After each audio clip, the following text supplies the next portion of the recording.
For everyone who is listening, I want us all to begin. Let's take a deep breath. We're gonna close our eyes and we're gonna imagine ourselves. We are at our favorite gym, at our local park, or even in the comfort of our own home. But you are ready to change your life and hop into your new fitness journey. To begin, you're gonna start off by going for a run. So you are in your favorite active gear. You are ready to conquer the world. You go outside, you reach down for your toes, stretch your hamstrings, take your right arm, cross over, same with the opposite side, but you call it a day. You are ready to go. You hop down into your running stance, you hit your timer, 3, 2, 1. You start to run 20 feet in front of you, and your right hamstring cramps, you fall down to your knees, and you whisper to yourself, man, I wish I warmed up better. By introducing a proper warm-up and cool-down into our daily workout routines will not only help us prevent potential injuries, but as well boost our performance enhancement. My name is Cheyenne Honeycutt. I have not only been a personal trainer for over 2 years, but as well I have been training myself for over 5 years. Throughout all of my clients of different ages, goals, disabilities, and backgrounds, the most common thing that I have found that has lacked in their workout routine has been a proper warm-up and cool down. By taking my own experience, but as well doing further research, I will be discussing how the proper warm-up and cool down will benefit our performance enhancement and way of life. First, I will be discussing the biological and anatomical changes that take place when one goes through a warm-up and a cool down prior to and after training. Second, I'll be talking about the preventable injuries that we can avoid. And third, I'll be talking about the cool down process and how beneficial it is to introduce a cool down after our training. So to begin, the benefits of warming up prior to our training are going to affect our bodies in a biological and anatomical way.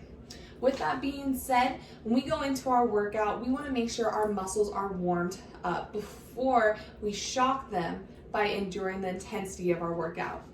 According to Jen Kate, who is an author of a lifestyle and fitness blog, she states, as your muscles are stimulated by movement, your heart responds by pumping more blood faster. A warm-up now eases your cardiovascular system into these greater demands and prevents too quick of a rise in blood pressure. Your body and brain need to connect for a workout to be effective and safe.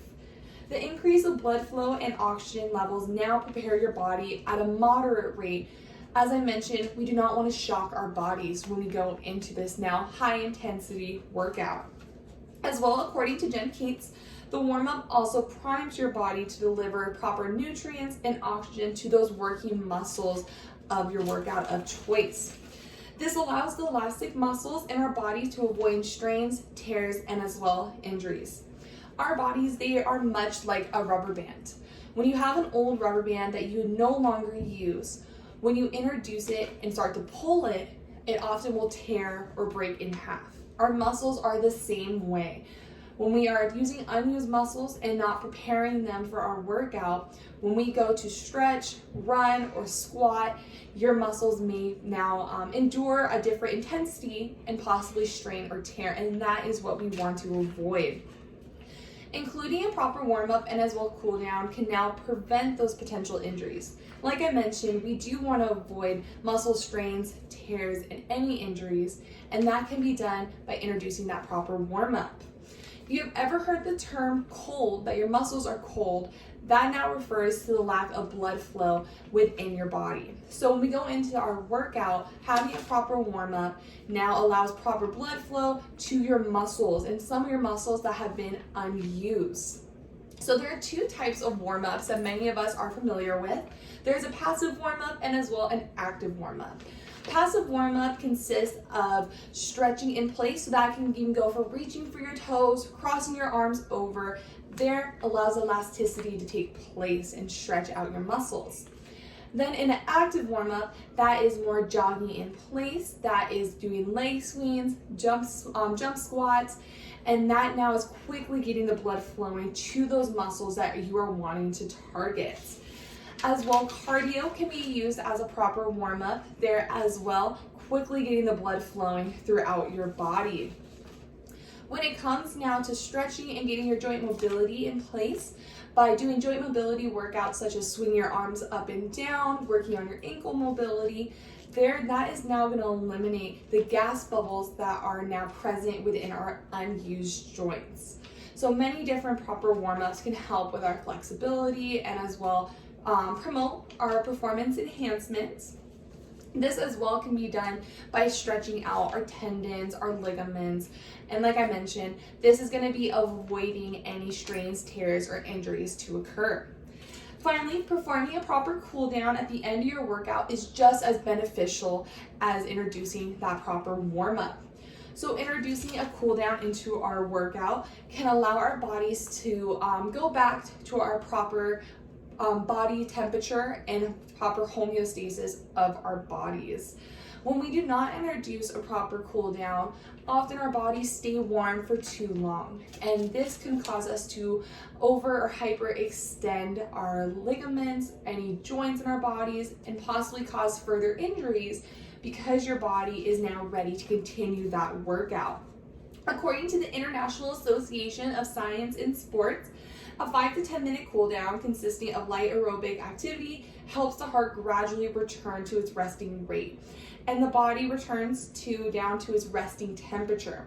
The lack of a cool down period can lead to high lightheadedness, dizziness, which is caused by the blood pooling in the lower extremities. Here as well, we don't want to halt ourselves after our training because of the blood flow taking place. When you stop and you freeze, that is as well when your body will endure possible injuries. So introducing a proper warm-up and cool down into our training routine can increase our performance enhancement, but as well avoid any potential injuries. My hopes are, after reviewing my analysis on warm-ups and cool downs, is that you will feel more ready going into your next workout because you have more knowledge as to the benefits and as well the negative side effects of not introducing that warm-up and cool down. So to conclude my analysis, I want us all to close our eyes, take a deep breath.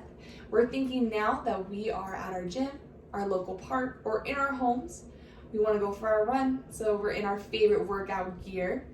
We go down to the floor to go into our running stance. But before we do so, we remember we gotta warm up because now we know the benefits of having a proper warm up and cool down incorporated into our workout routine. Thank you.